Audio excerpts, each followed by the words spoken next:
You aren't just reading the room, you are absorbing everyone's trauma, and it is quietly destroying your nervous system. There is a kind of exhaustion that sleep cannot touch. You know exactly what I am talking about. It is not the tiredness in your legs after a long day, nor is it the heaviness behind your eyes after too many hours on a screen. This kind is different.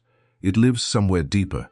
It lives in the part of you that has spent years absorbing, adjusting, and showing up for everyone around you, often at the direct expense of showing up for yourself. You wake up already bracing before your feet hit the floor. You reach for your phone and feel your stomach tighten because you already know what is waiting. Another request, another crisis, another person who needs something you are not sure you still have left to give. And somewhere underneath all of that giving, there is a quiet voice asking a question you are almost afraid to sit with. How did I end up so empty? Today, you are going to get the answer. And more importantly, you are going to feel a profound sense of relief. Because that emptiness is not a character flaw. It is not proof that you are too sensitive, too soft, or somehow not built for real relationships. You are not broken, you are not weak, and you are not imagining things. What you are experiencing is the predictable systemic result of a highly tuned nervous system that was never given an instruction manual. Carl Jung, one of the most brilliant minds in the history of psychology, spent decades sitting across from people who felt exactly the way you feel right now. Patient after patient arrived at his clinic, carrying the same unnamed exhaustion, overwhelmed, isolated, and socially drained in ways they could not articulate. What Jung discovered about these people did not just change psychology, it changed the way we understand human consciousness. He found that the exhaustion these people were carrying was not a sign of weakness or mental illness. It was the predictable result of a very specific psychological gift being used in the wrong direction for a very long time. This video is your manual. We are going to dismantle the lies you have been told about your empathy. We are going to explore the hidden psychology of why you attract toxic people, why your energy is constantly leaking, and how to finally build the kind of internal architecture that makes you genuinely untouchable. Chapter 1. The Origin of the Radar. Let us start at the beginning, by breaking a myth that the wellness industry loves to sell you. That deep, overwhelming urge you feel to help everyone around you, to absorb their pain, to fix their problems, to make sure everyone in the room is okay before you even think about yourself. That is not a spiritual gift. It is a wound. To understand why, we have to look backward. Think about the actual atmosphere of the house you grew up in. Was it predictable? Was it safe? For a lot of people who identify as empaths, the answer is no. Maybe the emotional climate in your home shifted without warning like weather you could never quite forecast. Maybe love felt conditional, available when you were helpful, distant when you had needs of your own. Jung had a name for what children do in that kind of environment: premature ego adaptation. A child's first job, biologically and psychologically, is to develop a sense of self, to figure out who they are, what they feel, and what they need. But when a child's environment is emotionally unpredictable, that work gets interrupted. The child cannot afford to focus inward because the real threat is outward. So, the brain redirects all that energy toward reading other people. You learned to scan the room the second you walked in. You picked up on the subtle shift in a parent's voice. You noticed the tension in someone's shoulders before a single word was spoken. You became extraordinarily good at predicting how the people around you were feeling because your sense of safety depended on it. This is not empathy in the way we romanticize it. This is a nervous system on high alert, wired for threat detection. And this wiring does not just disappear when you become an adult. You carry it into your friendships, your relationships, your workplace. You walk into every room doing the same emotional calculation you learned as a kid. Who needs something? Who is upset? How do I need to be right now to keep the peace? It becomes invisible to you, and eventually, it becomes what you call your personality. Chapter 2. The Biology of Absorption. But the trauma of your childhood is only half the story. There is a physiological reality to how your brain works right now. Every human brain contains mirror neurons, the cells responsible for allowing us to feel what others feel. But in people with high empathic sensitivity, the mirror neuron system is more active, more responsive. When you are in the presence of another person's emotion, grief, anxiety, anger, shame, Your nervous system doesn't just register it, it processes it the same way it would process your own emotion. The line between what someone else is feeling and what you are feeling is thinner, and sometimes it disappears entirely. Jung identified a specific ability in these individuals called emotional field perception.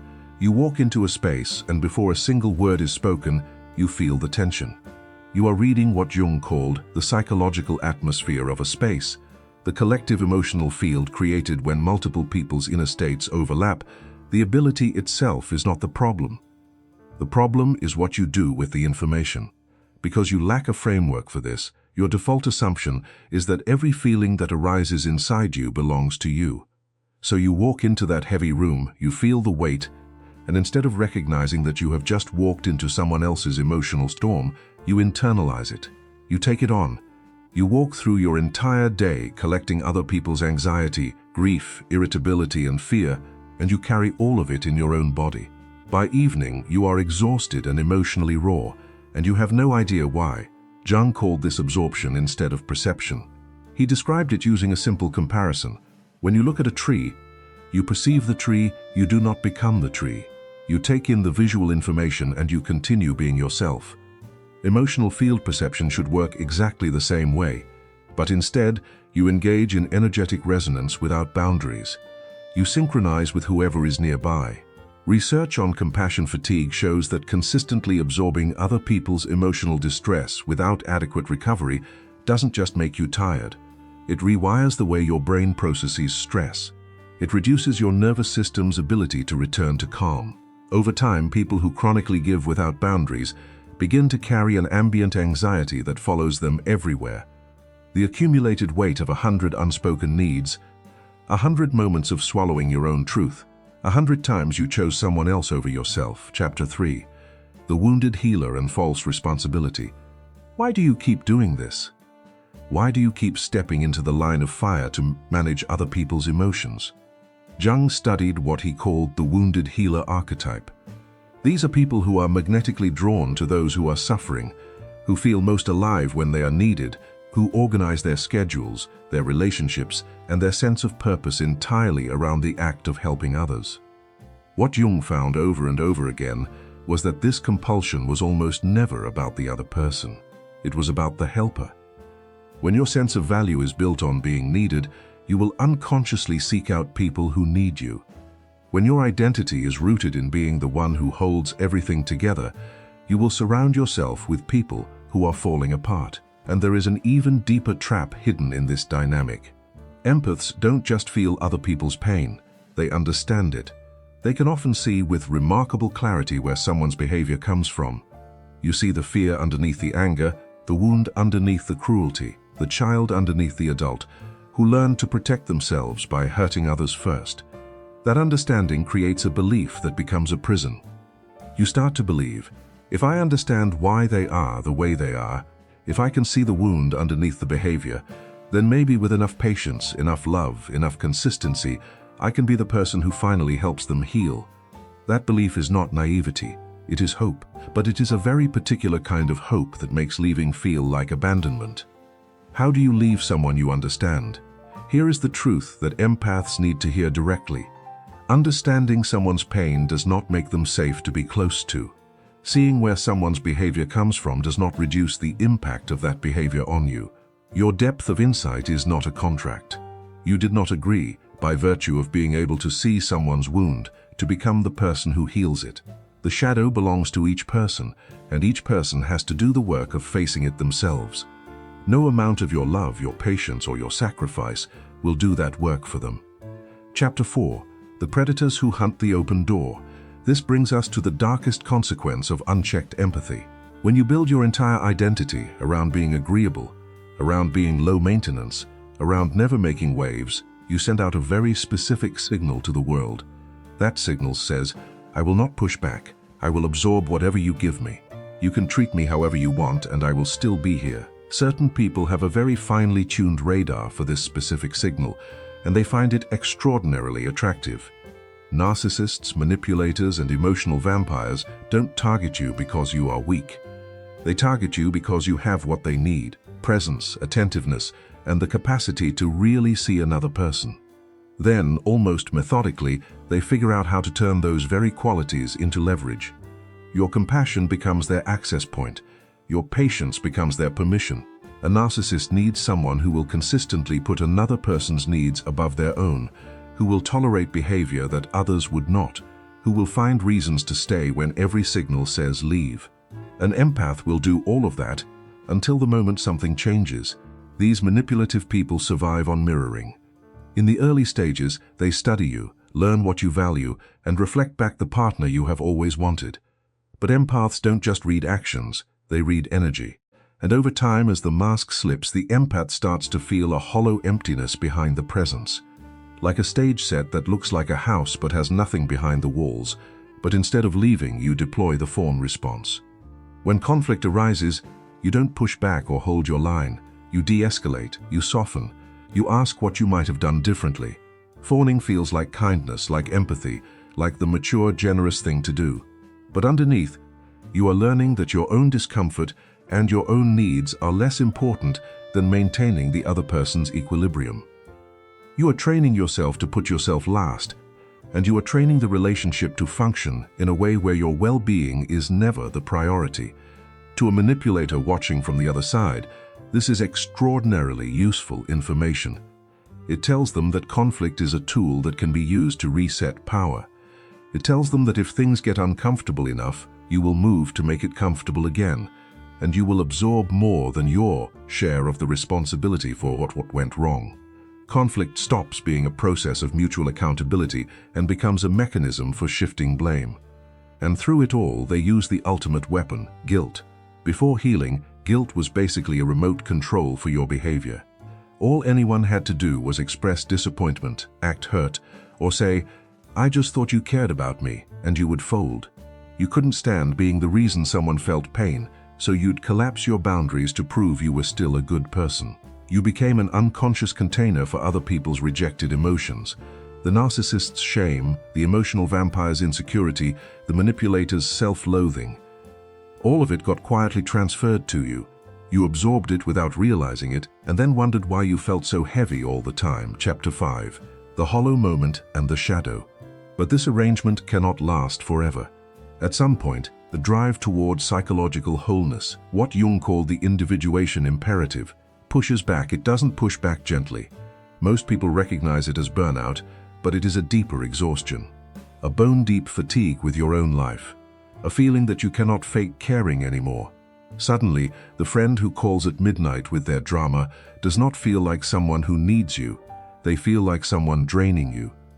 The partner who leans on you constantly feels like a weight. This shift terrifies people. It feels like you are becoming someone bad, someone cold, someone selfish.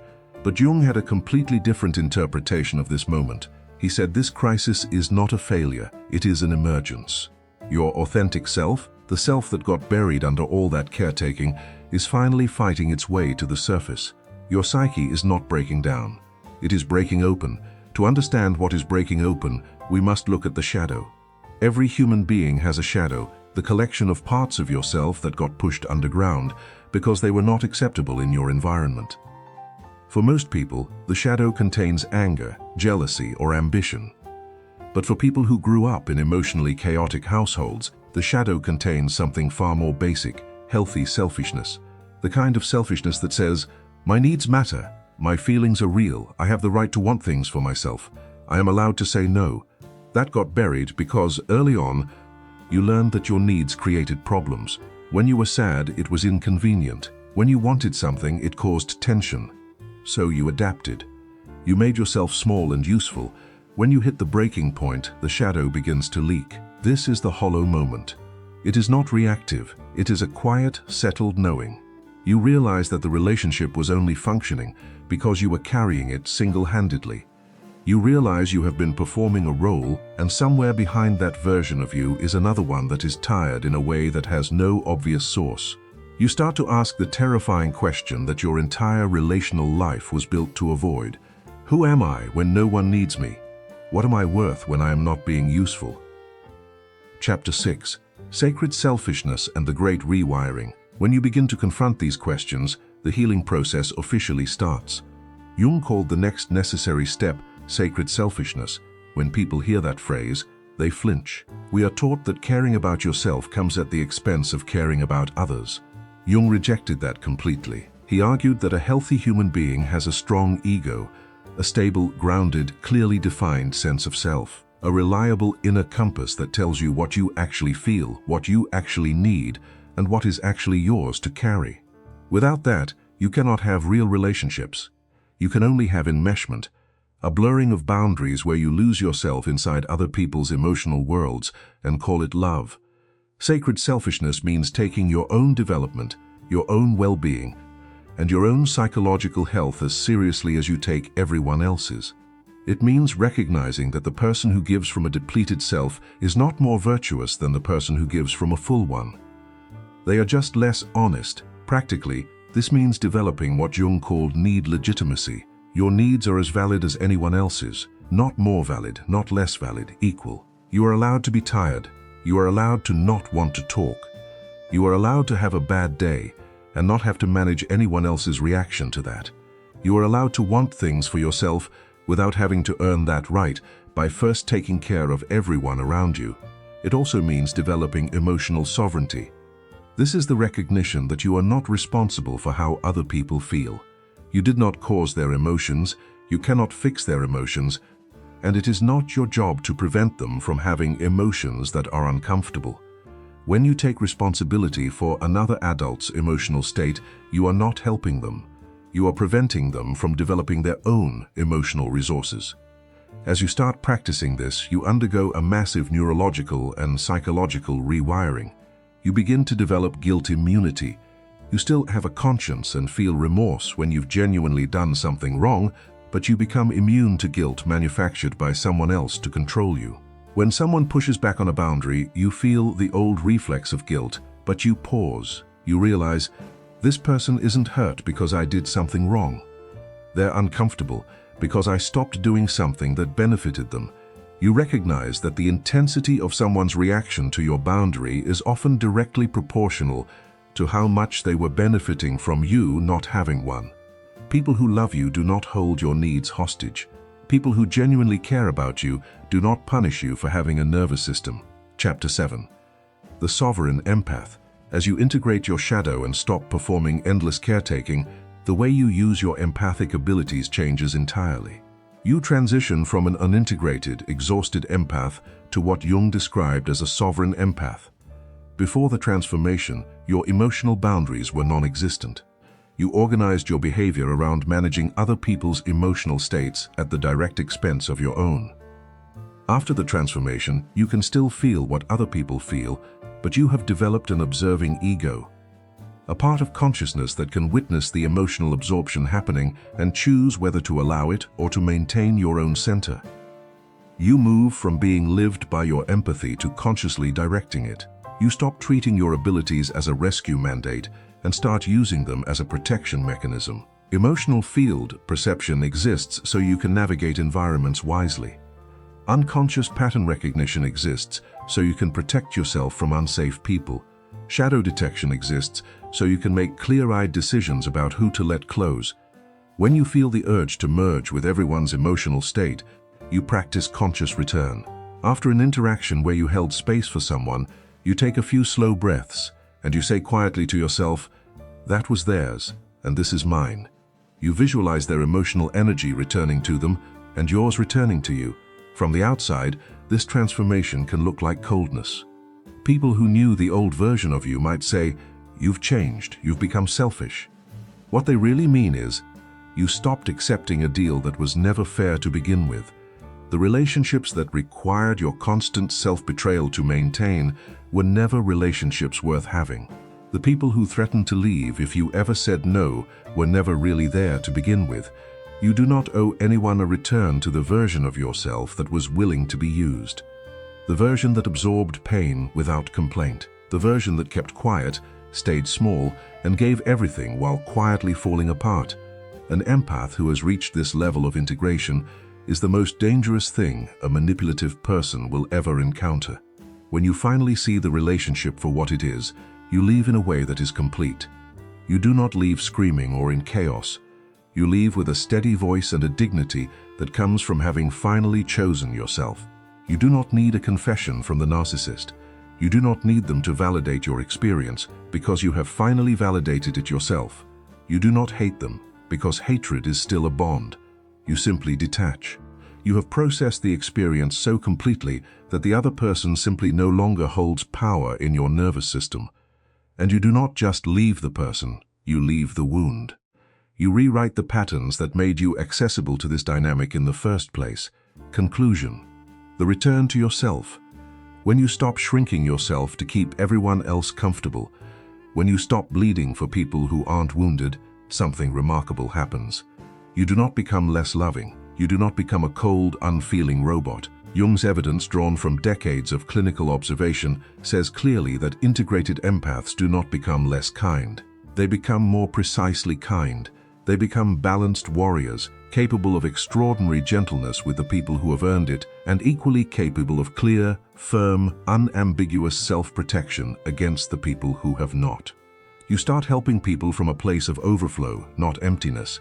When your cup is empty, anything you pour out is coming from a place of scarcity. When your cup is full, the overflow is genuinely abundant.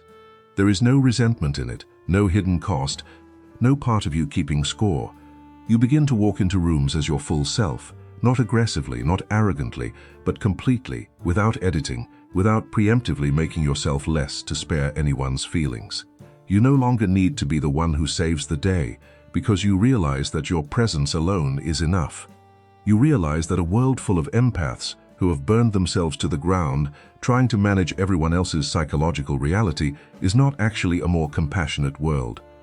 It is a world full of exhausted, resentful, emotionally depleted people who cannot fully show up for anyone, including themselves, but a world full of empaths who have done the work of integration, who show up whole, who see clearly and love openly, and hold firm boundaries without apology. That world looks different. Your sensitivity was never the problem. The problem was being placed in environments that demanded you betray yourself to belong. The problem was being taught that your deep feeling was too much, that your emotional honesty was threatening, that your need for real connection was unrealistic. You were not broken.